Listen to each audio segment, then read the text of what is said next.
Good morning. This is Nurturing Wednesday Wisdom. Last week we talked about the video game theory. This week I want to talk a little bit about when do we show up.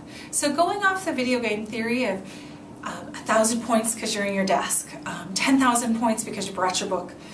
This week I want to talk about, Howard Glasser talks about the kind and loving librarian and really paying attention to us as adults. When do we show up in kids' lives? So for example, he talks that he was watching a librarian work with kids, and one of the kids started to kind of act up, and so what did the kind and loving librarian do?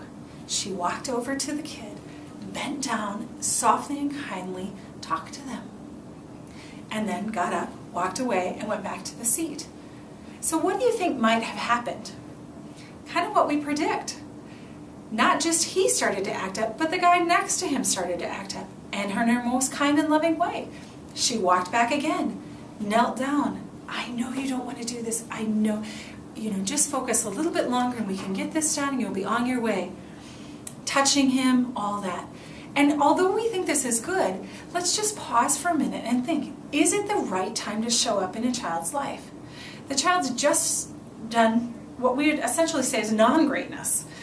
And the kind and loving librarian was available.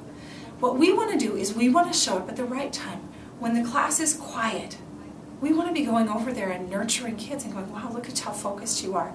Not to interrupt their learning, but finding those right times where we can jump in and talk about what they're doing right, rather than waiting for them to pull us in by what they're not doing right.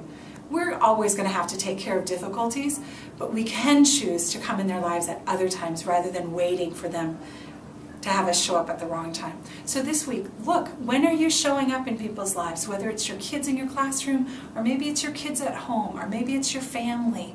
Just pay attention to when do you show up. Thanks and have a great day.